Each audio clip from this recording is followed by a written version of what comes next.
So listen to these words of Luke, who actually wrote the book of Acts. When the day of Pentecost came, they were all gathered in one place. Suddenly a sound like the blowing of a violent wind came from heaven and filled the whole house where they were sitting. They saw what seemed to be tongues of fire that separated and came to rest on each of them.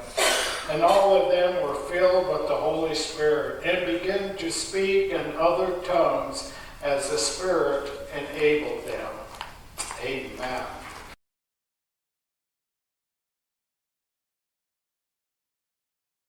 All right. How many of you remembered, I see some red out here, that today is Pentecost Sunday. Red symbolizes the Holy Spirit, the holy fire of God, which I'm going to talk about here in a little bit. Actually, this event here was the birth of the church. Wouldn't you have loved to have been in that room on that particular day when the Holy Spirit came upon these 120 men who were gathered there? Wouldn't that have been a hair-raising moment? Jim, you got a lot of hair. It would have been. Sorry, I just had to say that. The devil made me do it. I forgot about you, too. Sorry. You're too close up front. I missed you. But yeah, it would have been so awesome when the Holy Spirit came upon them. And what they experienced would have been great. A moving experience. Have you ever had a moving experience in life? Yeah. I think one of the greatest moving experiences I had is when I gave my heart and life to Christ. And I felt totally different. I just felt so alive for the first time in my whole life. That was a moving experience. And that's probably what these men felt at that time. Another thing I was thinking about,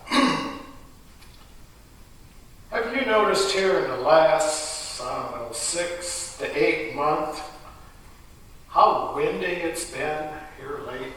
We've had a lot of wind. A lot of wind. Just, when was it, Thursday afternoon, or no, Wednesday afternoon, this cool front came through. It got windy, and Thursday morning, windy and cold. Oh, it was cold. Kind of reminiscent of wintertime in a sense. But I go back, how many of you remember Christmas time? For those of you who lived in the South, you missed it. You totally missed it. You probably heard about it. It got cold. It got windy. And for how many days the wind was blowing and howling. The snow was, it was terrible. It just took me back in 1978 when we had the blizzards. You remember that, don't you, Brenda? Yes.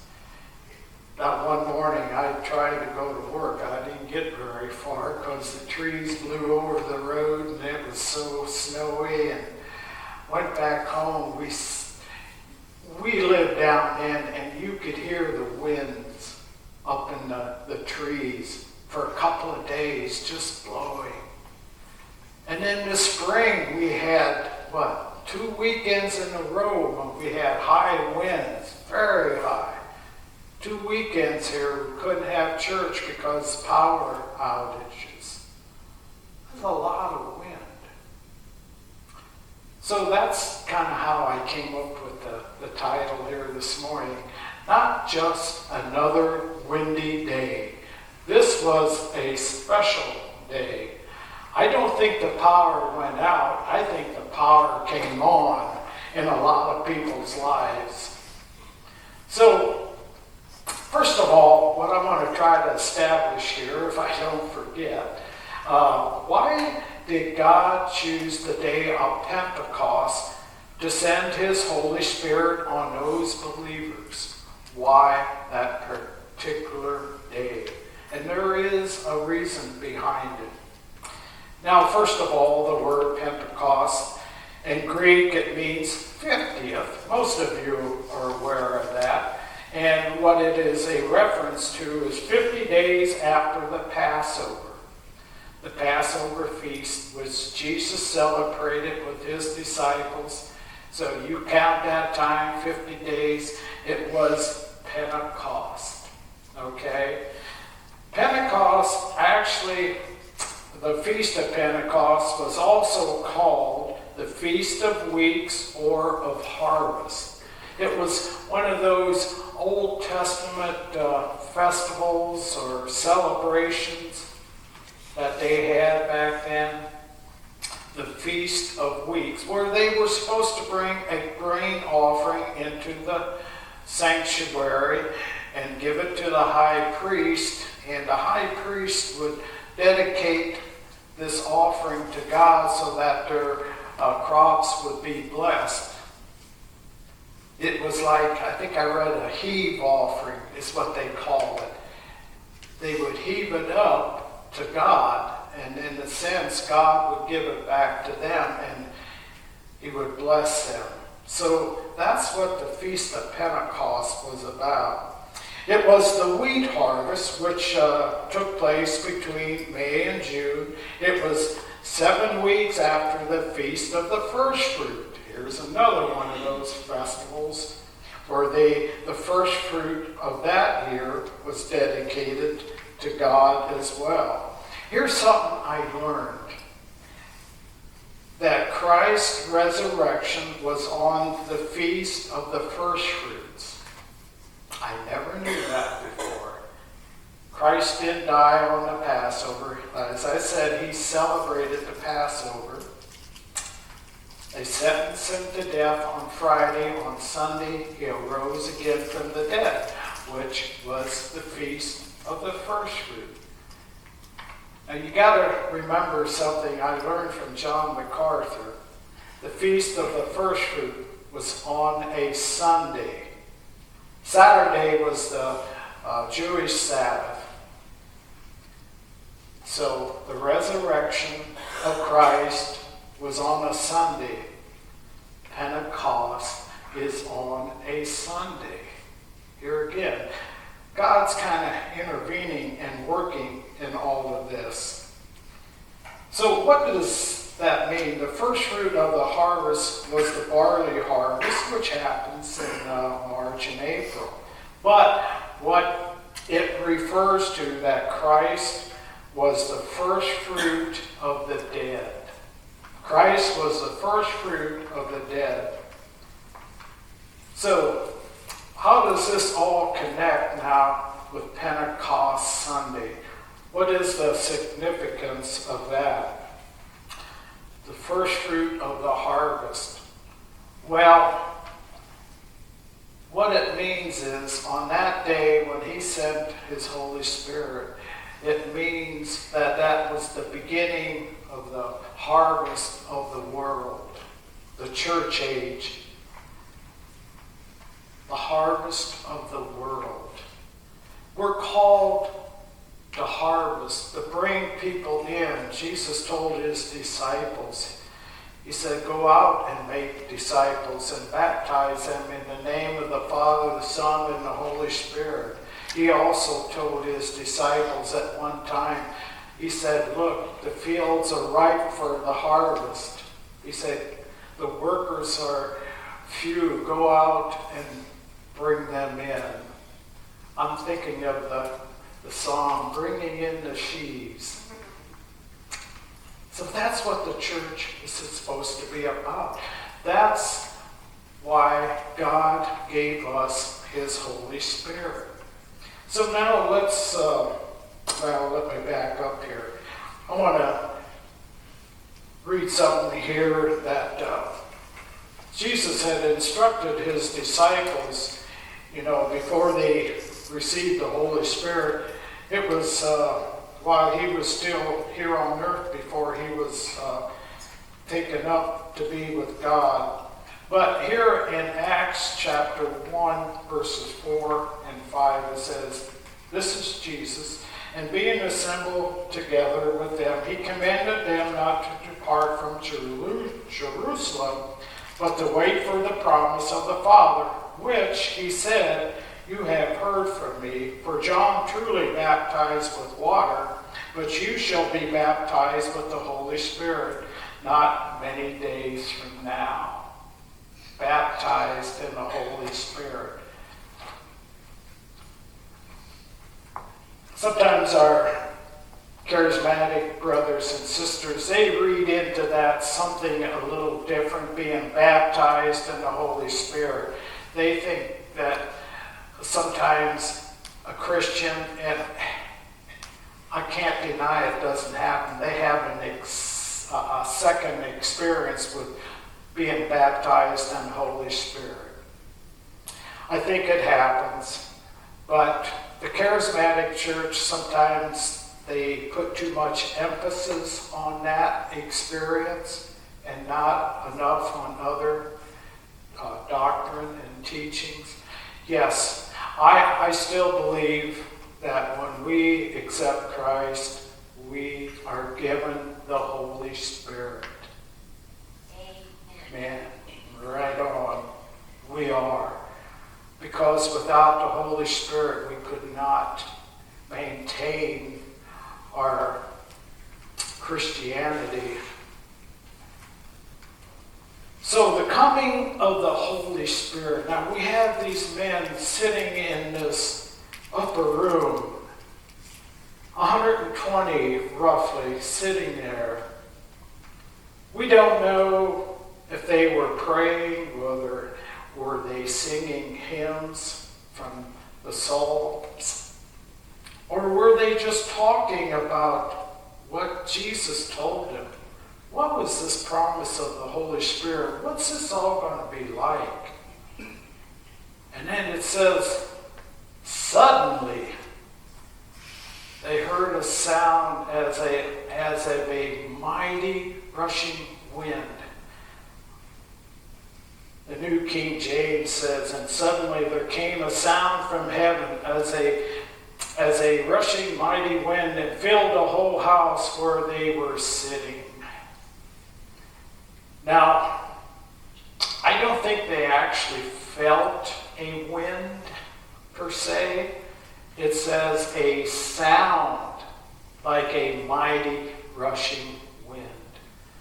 Let me go back to those days when it was so windy, when we could hear it up in the trees. That's probably what they heard. That sound of a wind rushing in upon them.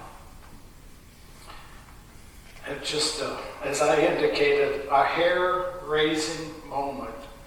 Now, the word for spirit is pneuma. It's Greek, which means winds of breath.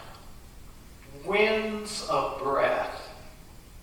Stay with me now. Now, the man did not come alive until God breathed in him the breath of life. We've been studying Genesis. And when we study about how God created man, it says that he breathed into them the breath of life. He created man out of the dust of the earth. There was a body there, a form, but it wasn't alive until God breathed into it his breath of life. It came alive. Also, last week, I remember read something about how God breathed into animals the breath of life. the same manner. They did not come alive, start breathing, until God breathed on them the breath of life. So this is, I love what David Jeremiah says. He says, therefore, the church could not come alive until God breathed forth the Holy Spirit. That's neat, right? The church could not come alive until God breathed on it His Holy Spirit. The new church age, the age of grace, or as some dispensation of grace. Also, it made me think as well, we did not come alive ourselves until God breathed on us His Holy Spirit. What do I mean by that? We did not come alive. Before you became a Christian, you were spiritually dead. God didn't know you in a personal sense. He knew of you, but He didn't know you. But when you received the Holy Spirit, He breathed upon you His breath of life. You now came alive in Christ. Like I said, when I accepted Christ, the Holy Spirit came upon me. Actually, the next day I made a confession of faith to somebody, and I felt something. I felt something in me. It's just like that infilling of the Holy Spirit. You are now spiritually alive. You are now a child of God. He recognizes you.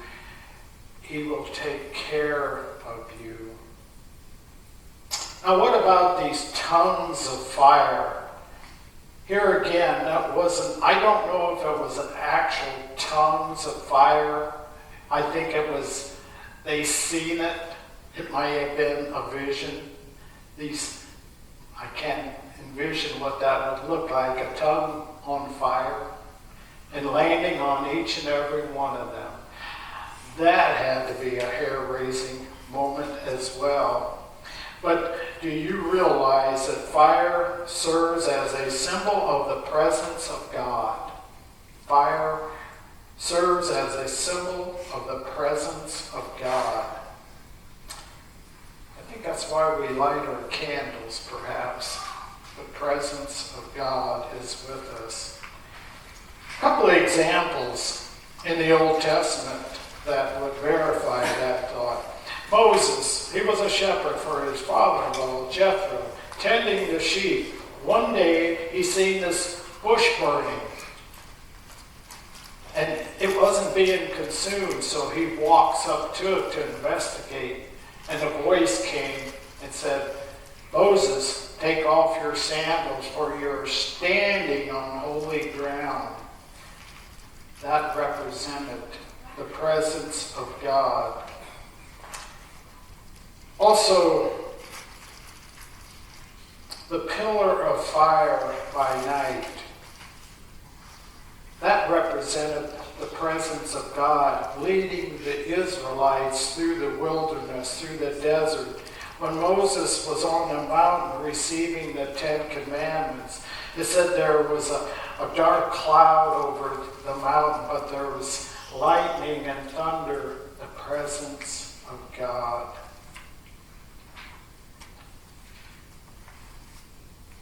So what's that have to do with us? Well, this is my personal thought. The tongues of fire represent to me the ability to speak about Jesus and His love. To speak about Jesus and His love. I'll give you an example here in a little bit. I want to read another scripture, how those disciples and the others who were gathered there, they went out and spoke to others about God's love. I believe it was on that first day, 3,000 people came to know Christ because they were speaking out. And as Christians, God wants us to speak out, speak to others. That's going back to the harvest. We can witness to others what God has done for us in our lives. Let me read to you what Peter, he was the leader of the early church. And he gave a sermon here in Acts chapter 2, verses 14 through 21. But Peter, standing up with the 11, raised his voice and said to them, Men of Judea, and all who dwell in Jerusalem, let this be known to you, and heed my words. For these are not drunk as you suppose, since it's only the third hour of the day. But this is what was spoken by the prophet Joel. And it shall come to pass in the last days, says God, that I will pour out my spirit on all flesh. Your sons and your daughters shall prophesy.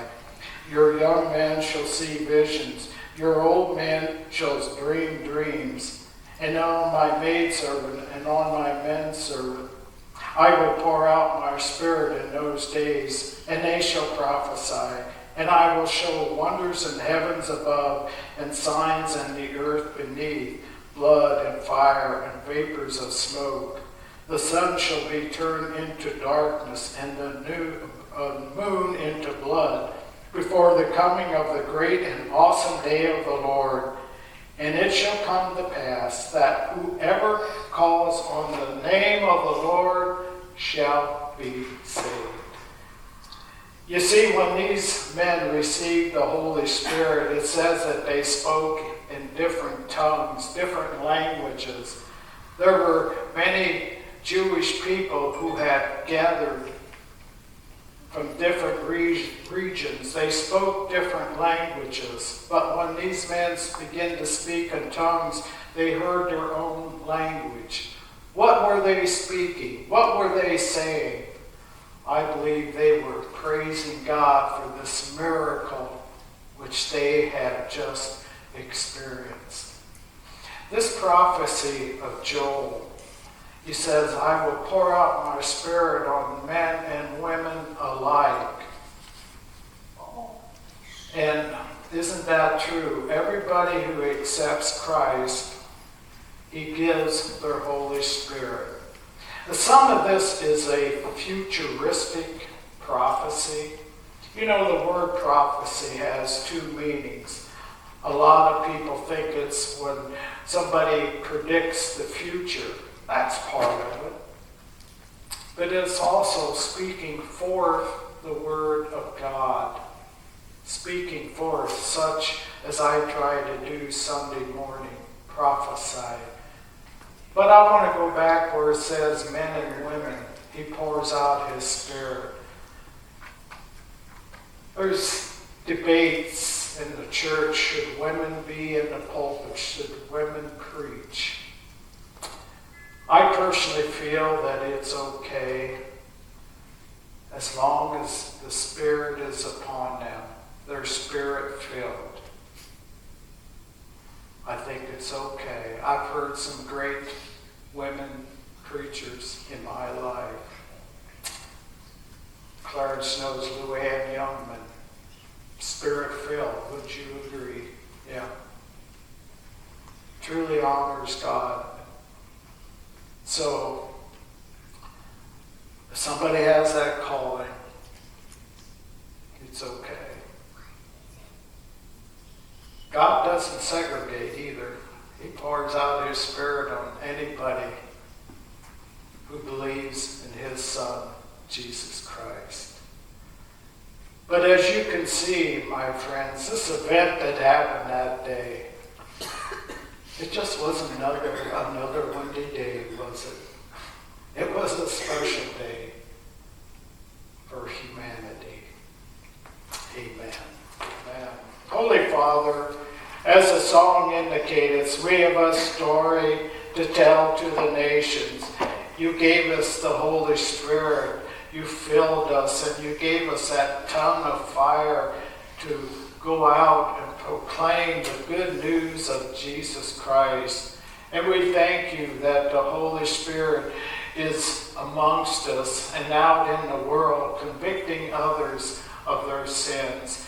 And what a special day it was, the birth of the Church of Jesus Christ. So, Father, you impacted this world in so many ways. And our prayer is that many people in these last days will come to know your Son, Jesus Christ, as Savior. Now may the Lord bless you and keep you. The Lord make his face to shine upon you and be gracious unto you. The Lord lift up his countenance upon you and give you his peace. Amen. And go in his peace this day.